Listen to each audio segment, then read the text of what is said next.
oh zing kara hay biang na wonen kan hanin kar chuak le ta biang na hian zing la ma chuan longkar po chak thi tia na te zinga chuan longkar chu chak thina thi da chem thina biang no te hi longkar turi nom ti taka hay zing lama longkal dan te thegina lo zir chiang vek to ni hi thare uriau mai hay karta trao mai ti henin zing lama chuan longkar po chak du atia enge chan katia thi da len tel thina on ti ni chakop mai khalai kha thil a chan le wangan soi thei lai kha a ro pui riau ta tani ze nei lo tal mai mai mum satlia mai mai chu ni lo ni biang no te hi chu dan dang deuh tlat mai helai hianin mazilong kan tia khi kan hnunga hianin khi public service ania khi tiang hianin kar tu pa hianin aveiton sek maya lui ralle lamin kara hianin chu tian zorin public mi te kai du lui pui kan du te longmang khia thiar kai thina ni hei hela hianin longkai pakhat oma ti hianin bazar tanga bungra phur tu te so longkai a son so tian sonin an bungru te phur lek lu ka so tian son longpo om deuh trek baya ti chuan thlang lama te bok kal tha zelanga hei ai longkai ro pui jok te po hi lom thale don ani helai mun hi licheng kai ani khi lama khian khi ti hian ni chungkara aron langdon ukuk thina chutian churin chum jing te po ang ran ta tui pui chung tang hian chum jing in van lam ain vor chawa chu chun ni khi akhar me kani khi tiang khi dia khi amoi hle maya ni eng khi tiang hianin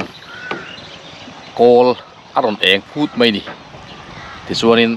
helama hianin hei biang no te so ta sonin thasik chum jing kara lipui dunga longan karmek ania kan soita kang khanin hei aya ma de wa hi chon chuak ni la lipui chunga hian chum aron tlat thachina chu tun hunai ro chuan khilama hianin akang sang ta a khi ni po khiang hianin akhar khup mai ani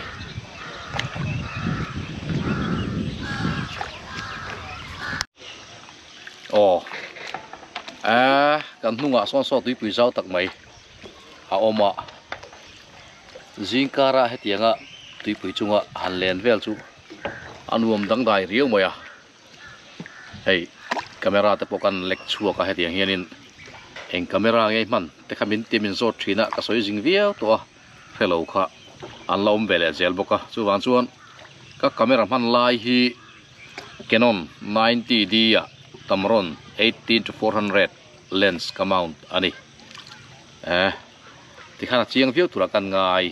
ani hei heta hianin o helama zok hian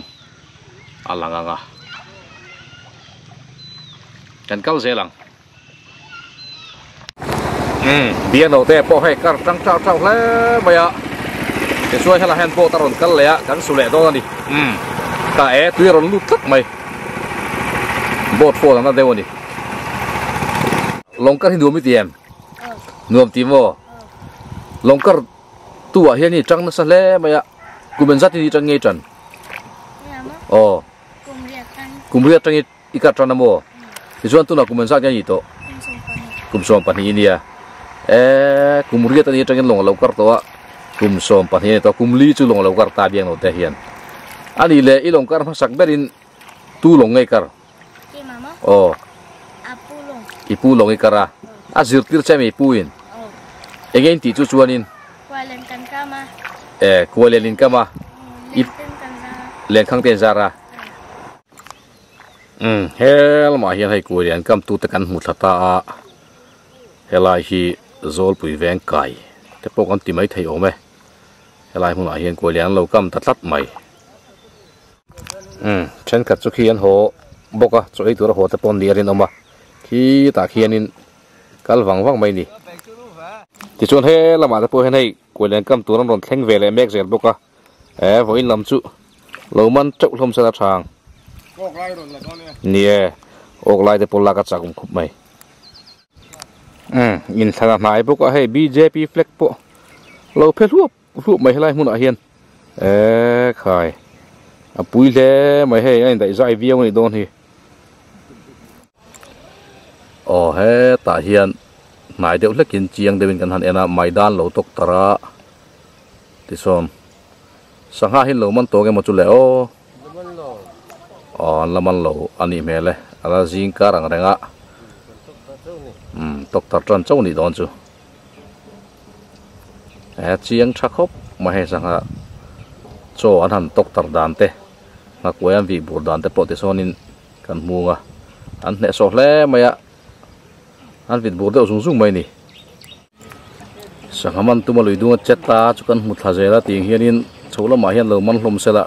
man lai mu chakam viau to mai khu lama khuan long hu kan mu phai mo khu labunga ron bazar limong lama ho thatur te ania khozuk laba bau le maya ti chuanin missionary kai lama long cholna kan han en le don ani tuna hian inrin ni jing ania bazar tu long ron chol helai muna engemo za ta om dona i han thlir teang ti hianin missionary kai lam chu kan pan mek zela hei lui kuanga zau tha kan ti kha khu me thanga khuanin long chol da chu oma ni po adotlang sang ta dewa kan kal zel do ni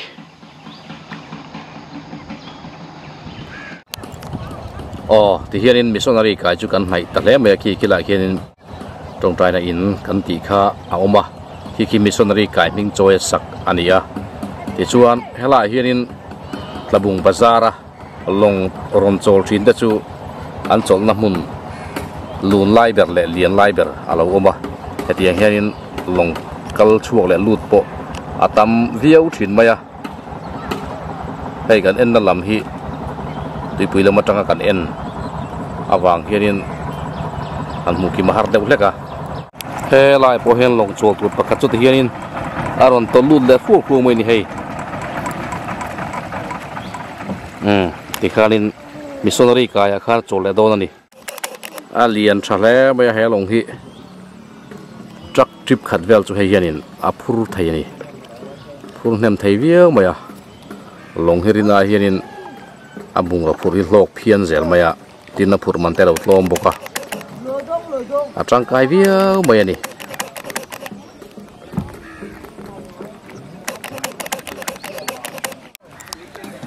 ti hianin engine boat hela hianin om fur mai hei khomula he kan chu ka nga khomula ma tang khen thlir taila fu don zo kya langa chu kan chuan khomula ma tang khenin hela long ron chol te hi eng tiang tam nge ni ti te po a chiang thei ome hei khomula lam chu kan han pan mek zela hela hianin hei long tam hle maya kan chuang chuak trepa achak lam bata po khianin ala om boka helam panghi lui nar lam ania ti chuan khu lam khu alui mong lam ania lui mong lam a khuanin ain tar nem dewa chu chu a po tang khianin kan han endon ani kan chuang kai ta a hei long chu lo tam tham hle maya hetiang hianin missionary kai a hian bazar ni chuanin long hi alo om thup zel maya long kai ro pui tak chu ani ve ti chiang reng mai hei pu lama te khon om tha zela long lian te lian lutuk lo te ate deuh te po hetiang hianin om treu me khi lam khi achak lam ani kan ti to kha te chuan bazar hong to te po engemaw zat an ominarin oma hei tam tham via maya khi mi achak li cheng kaya khanin a om nual boka ti chuan helai hianin long heti zat mai alo om le boka nia hente pe chu lian hle maya truck trip khat phur thayang chi hi engemaw zat oma hente po he phur thai don chiang ani ki ti hian om chodul maya heng te po hi a phur tam thei viau tur angai nia ti hian kan kal tha zelanga hei kan chiar tarem lowa tam riau mai ni thanga tang khu kan chiar chola chin dong nge ni chiar chola chin dong nga thau ma ya in zat nge helai huna hen long hi in pak thei amun ma chu zau tu lem lo ma se ai pak tam thei riu mai a thang ba tang chiar chho chin te a helai hian patang hian chiar tai la pakhat pahni pathum pali panga paruk pasari pariat pakua som pakhat som pali som pathum som pali som panga som paruk som pasari India flag ron om na hi som pariat ti chuan achaka hian som pakua som ni achak le hian India flag lo le na hi som ni pakhat na India flag om chho da mal maya ni so ta so om phaya ni thum ni li ni nga ni ruk ni sari ni riat ni kwa so ta son som thum alian na son heta thum khat thum ni thum li so ta son apia son pahni thum ruk chuan he India flag lian om le na hi long lian pui mai hi bongro te po chu om nol ku thum sari lolita hei hi lian hle baya thum sari helai long ron ding jinga cho lian ber ni lian tak ani a pui khop mai thum sari na kan da kha lian pui kha ti chuan he ta hian thum riat thum kwa o hai po hi lian le hle mai cho ta pia so India flag om le a so po so lian helai ding ho hi lian ani somli anita so ta son lian tak om le a ti chuan li khat heta hian oma so apia le a so in mithing chuan tun to na oma so ta son so li ni na biang lo te chuan na so chu kan chiar tel lawanga tan li thum engine bo tho kan chiar bik ani ta hian li nga li ruk li sari lian pui lom le hi li riat ania achaka hian pakhat oma li kwa helai huna long som li le pakua ti hianin a oma hei amun ma chu zau lo kan ti to kha ti chona chaka khian ki tong trai na in missionary kaya an sakha a om boka hila hian chol khomin ti hianin long lut le chuak a om reng thin ani chuan helai som li pakua tuna kan zu chiar theya achaka khianin a om le khi bi hemi pal om chau achaka khianin heta tang hian ka mu theya li kwa som nga khat nga ni pathum om le ni chaka khianin long som nga le pahni zet mai missionary kaya hian tundin huna lo chol ani sangaman lai kan en le don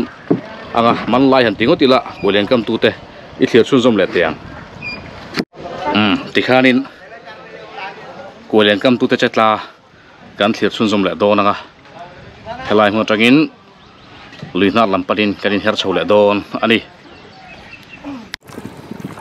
khulai long chol te luimong lampanin an kal chu le tamek ania he ta hian hei BJP flag noi a hianin kualen kam tu khat chuanin akualian te vilve tum ani mela tuya pai na samai khi longa khian tui lut na sani arin oma BJP flag thazar noya kualian kam do ania aman theiviu tur de pongai tiang pai na sale be alu tam hle di don ki aturu khop mai khiti te chiam me tui han lut tam chu amangan thak don ni ki mel hung mai lom hei BJP flag kha la phelo lo maya BJP flag zong tanga tol chuk khan he long hi hela hianin long siam turan long nor chuaka akhup zong en da hei he long hi chu akir mel keng kung riu maya long kiar deuh chi te po helai mun an lo siam vereng ani mang du te ponom tho ani ilon hi zingka ra khatiang khan kan han pangkual thuak thuaka kan ho chole don ta helai sanghaman tu te po Allah kam rei man lawa tlai lama te kan fang ku la thei ni chuan sanghaman te po kanen sak thei to tura ngai la ti hianin kualian ten vil mal ria cho ten tok tara an la ron man lom ngei tura po ngai tiang o helama po hian hei ron en pheile me kania a cho te pon han tok tar bel zel boka an man lai ta kero chu mu futura la umri tat lo ki kita hianin tui valong chikhat ani meng chu kitiang khian lo thok del maya so ta son an thok chak viau mai ni long kan kal pa box sia ko var har le mai hei hetiang sawa hi tui sawa chikhat chu ni an thok wal na sa thei khop mai so chak lama po hei len khang zar tu te pon anon zar thavele mek boka jingkar le tlai lama hian len khang kan zar tlang puiti te pokan soi to kha helai hei in bul mai a hianin chawak te po an ngam viau mai a kilai he pakhat chu lo ram de pu tuar en mai a hian en chiang don chin tiang hei hi ni hei ta hian en chawak zo chawak chu ni lo ni he tiang chawak hi hei zong tra ku nga lo fuwa lo ram mai a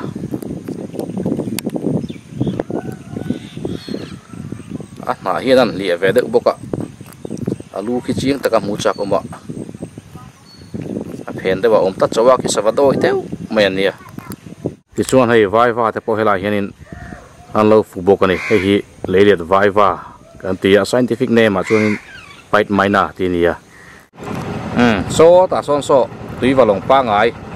thok ve le lau ta maya an thok chak le thin maya ko vara har khop thin mai thok la le viau to mai so po so landing do đây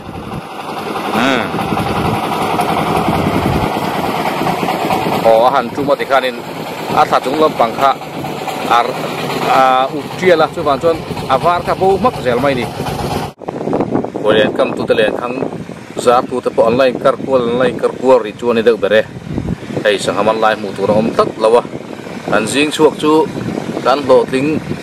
lem ri lo ni sang haman ang zong chuanin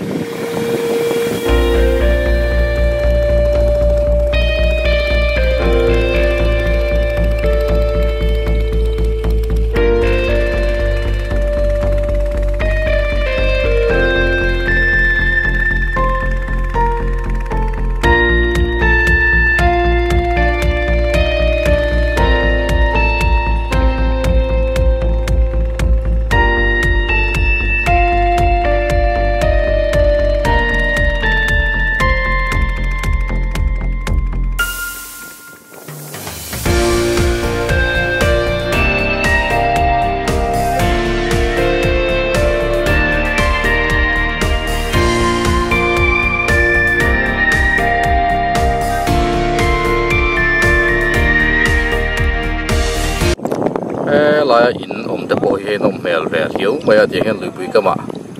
thingkung bula in an han sa ti chuan kom thanga huan an han nei hal boka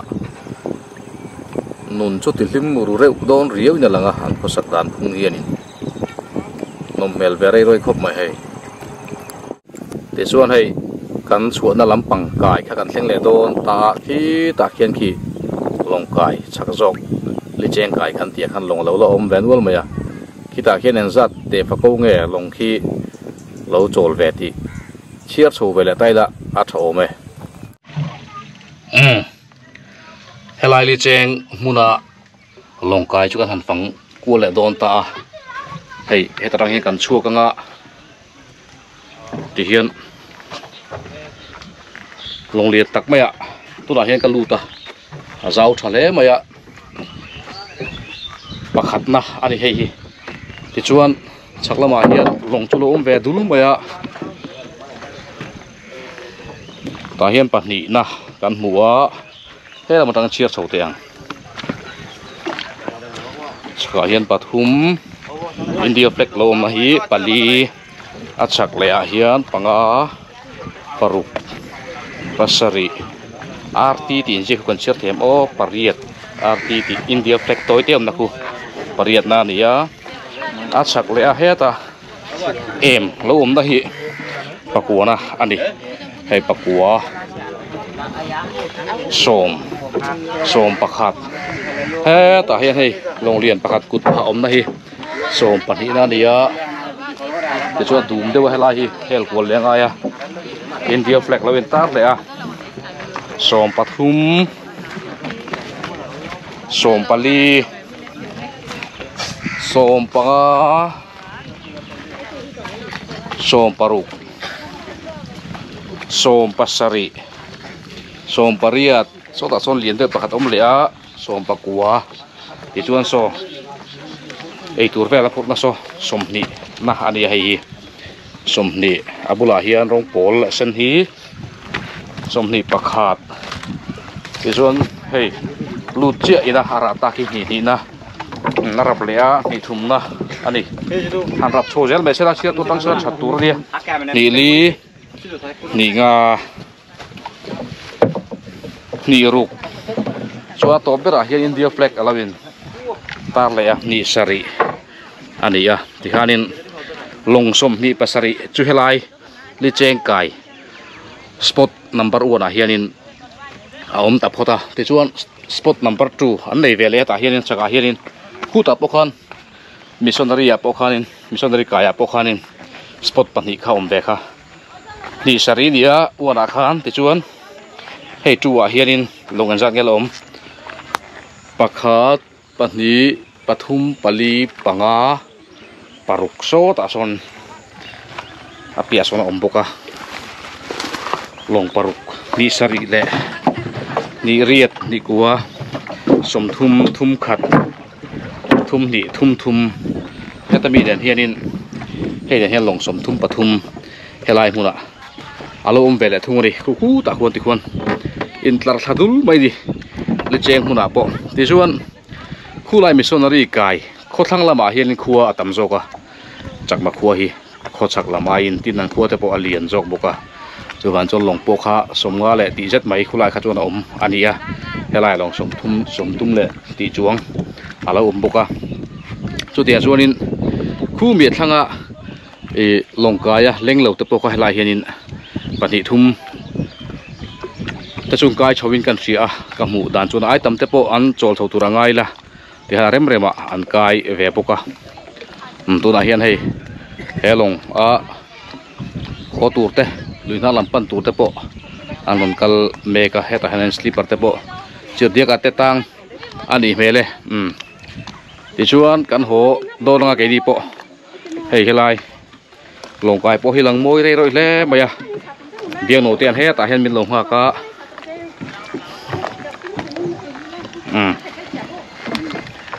helai hian kan mi zo long lom ve la thung ta ti chuan mi zo longa chuang lutin kan ho nga tun chu kan video chu kan du to ka kan ti to mai don nia ole biang no te ha to em hello tia bye bye sela biang no te khain o haron bye bye nga ti chuan thing pui te po kan ni dang chu biang no te hianin du to khot mai ngo tun chu tan chuan